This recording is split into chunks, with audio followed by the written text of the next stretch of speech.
मेरा नाम अन्वी जायसवाल है।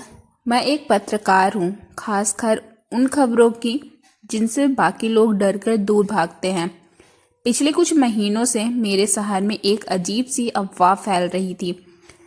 पुराने तिलक हवेली में रात के 2 बजे कोई दरवाज़ा खुद ब खुद खुलता है और जिससे भी उसकी आहट सुनाई देती है वो अगले 24 घंटे में गायब हो जाता है।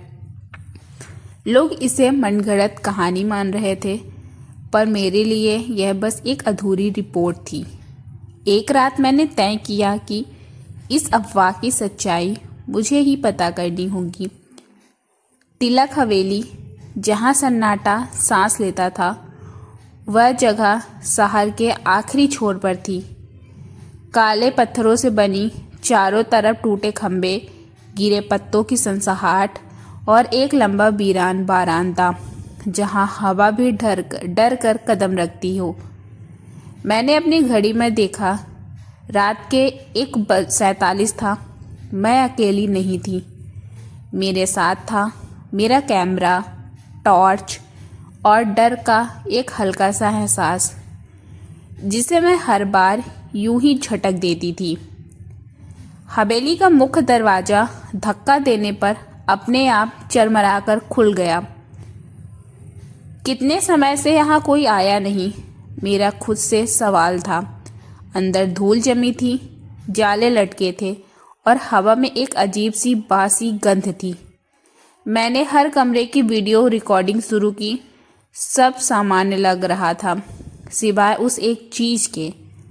हर कमरे में दीवार पर एक पुरानी पेंटिंग लगी थी और हर पेंटिंग में एक ही आदमी खड़ा था, लंबा सा, पतला, झुकी गर्दन और लाल आंखें। हर चित्र में उसकी आंखें मुझ पर ही टिकी लगती थी। मैंने खुद को समझाया, शायद यह मेरा भ्रम है। हवेली के अंदर घुसते घुसते समय 2 हो चुका था। अब मेरे रोंगटे खड़े होने का असली कारण शुरू होने वाला था, वह आहट। ठीक 2:00 गहरी शांति में एक अचानक सी आवाज़ गूंजी, चर्र। ऐसा लगा जैसे कोई भारी दरवाज़ा बहुत धीरे धीरे खुल रहा हो। मैं चौंक कर पीछे मुड़ी। आवाज़ हवेली के बीचों बीच बनी अंदरूनी गलियारे से आ रही थी। मेरी सांसें तेज हो गई, लेकिन मैंने कैमरा कसकर पकड़ा और आगे बढ़ गई। जैसे जैसे मैं करीब पहुंच रही थी, आवाज़ और साफ सुनाई पड़ने लगा, चर्र चर्र चर्र। अंत में मैं उस जगह पहुंच गई जहां दरवाज़ा खुलने की आवाज़ आ रही थी और यह देखकर मैं कुछ सेकंड तक हिल ही नहीं पाई। मेरे सामने एक बेहद पुराना लकड़ी का दरवाज़ा आधा खुला था। ऊपर मोटे अक्षरों में लिखा था, अंतिम कोठरी, बिना अनुमति प्रवेश वर्जित। मैंने टार्च की रोशनी दरवाजे पर डाली। उस पर ताजे खरोच थे, जैसे किसी ने अंदर से नाखूनों से इसे खरोचा हो। मेरा दिल उछला। क्या अंदर कोई है? अंदर अंधेरा, बदबू और एक पुराना, सच में। दरवाज़ा हल्का सा धक्का देकर अंदर गई। कमरा बहुत बड़ा नहीं था। फर्श मिट्टी से भरा था और एक कोने में एक पुरानी लकड़ी की मेज़ थी जिस पर धूल जमी थी। लेकिन सबसे अजीब बात, उस मेज पर एक डायरी रखी थी और वह बिल्कुल नई जैसी दिख रही थी, जैसे किसी ने कल ही रखी हो। मैंने डायरी उठाई और पहला पन्ना खोला। अगर कोई यह डायरी पढ़ रहा है तो समझ लेना कि दरवाज़ा तुमको चुन चुका है। मेरे हाथ कांपने लगे। पढ़ना पलटा। मैं आरव तिलक, इस हवेली का आखिरी मालिक। मेरी मौत कोई हादसा नहीं थी, मुझे उसने ख़त्म किया। वह रात मैं जागता है, ठीक 2 बजे, और उसका दरवाज़ा खुलते ही उसकी भी सांसें तेज हो। वह उसके असली शिकार बन जाता है। मेरी धड़कन इतनी तेज हो गई थी, मुझे लगा कमरे में गूंज रही थी। मैं डायरी और पलटने लगी।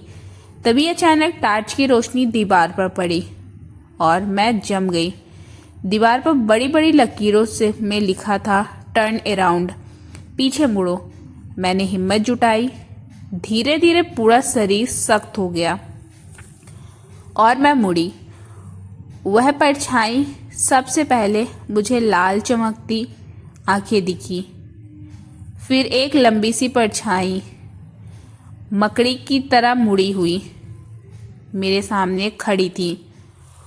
उसका चेहरा वैसा ही जैसे हर पेंटिंग में था। वह बोल नहीं रहा था, बस मुझे देख रहा था। और फिर उसने एक कदम मेरी ओर बढ़ाया। मैं चिल्लाई और कमरे से बाहर भागी। गलियारा बहुत लंबा लग रहा था। एक पल के लिए मैं गिरते गिरते बची, लेकिन किसी तरह हवेली से बाहर पहुंच गई। मैंने पीछे मुड़कर देखा, वह परछाई दरवाजे के पास खड़ी थी, लेकिन बाहर नहीं आ रही थी, जैसे हवेली की दहलीज की उसकी कैद हो। मैंने बिना रुके अपनी बाइक स्टार्ट की और घर तक आती रही। सांसें तब तक नहीं संभली जब तक मैं अपने कमरे में नहीं पहुंच गई।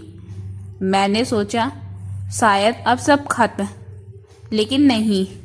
अगली सुबह सस्पेंस की असली शुरुआत फ़ोन की घंटी बजी। नंबर अनजान था। मैंने कॉल उठाई। अन्वी मैम, मैं क्राइम ब्रांच से इंस्पेक्टर राघव बोल रहा हूँ। क्या आप अभी घर पर हैं? मैं चौंकी। हाँ, लेकिन क्यों? आपकी कल रात की लोकेशन तिलक हवेली पाई गई और वहाँ एक लाश मिली है। मेरा दिल बैठ गया। कौन सी लाश? मेरी आवाज़ कांप रही थी। इंस्पेक्टर ने गहरी सांस ली। वही आरव तिलक की। मैं चुप हो गई। आवाज़ तक नहीं निकली।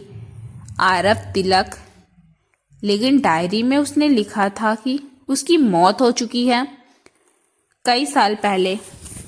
इंस्पेक्टर फिर बोला, सबसे अजीब बात यह है कि लाश बिल्कुल ताज़ा लगती है, जैसे कल ही मरा हो। और एक बात, उसकी जेब में आपकी फ़ोटो मिली है। मेरा दिमाग घूम गया। फ़ोटो मेरी? मैंने कभी उस आदमी को नहीं देखा। इंस्पेक्टर ने फिर कहा, मैम, हमें आपसे कुछ पूछताछ करनी होगी। वैसे आप यह बताइए कि आपको तिलक हवेली किसने भेजा था? मैंने जवाब देना चाहा, पर अचानक मेरी नज़र टेबल पर पड़ी। वहाँ वही डायरी रखी थी जो मैं हवेली से उठाकर लाई थी, लेकिन अब उसके कवर पर खून से लिखा था, यू वांट नेक्स्ट, अब बारी तुम्हारी है। मेरे हाथ से फ़ोन गिर गया। कमरे का तापमान जैसे अचानक गिर गया था। मुझे लगा कोई मेरी पीठ के पीछे खड़ा है। धीरे धीरे डर से कांपते हुए मैं मुड़ी और फिर दरवाज़ा अपने आप चर्र करके बंद हो गया। अंत या शायद एक नई शुरुआत। उस रात के बाद मैं कभी सामान्य नहीं रही। मेरी टेबल पर डायरी रोज़ किसी नए पन्ने पर खुली होती। कभी कभी उसमें लिखा होता, 2 बजे मिलेंगे। तुमसे आंखें हटती नहीं, भागोगी कहाँ?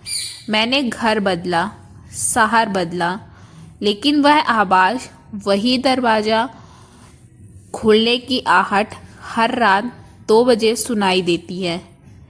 कभी कमरे के बाहर, कभी सीढ़ियों पर और कभी मेरे ठीक पीछे। अब पिछले 3 दिनों से डायरी में सिर्फ एक ही लाइन बार बार लिखी दिखती है, दरवाज़ा आज रात पूरी तरह खुलेगा। अगर आप यह कहानी पढ़ रहे हैं या सुन रहे हैं तो बस एक सलाह, आज रात 2 बजे किसी भी दरवाजे की आवाज़ पर पीछे मत मुड़ना। कहानी अच्छी लगी है तो वीडियो को लाइक करें, चैनल पे न्यू है तो सब्सक्राइब करें एंड कमेंट ज़रूर से करिएगा। मैं आपके साथ मिलती हूँ जल्द ऐसे ही अमेजिंग और अच्छी वीडियो के साथ। तब तक के लिए बाय बाय और अपना ख्याल रखें।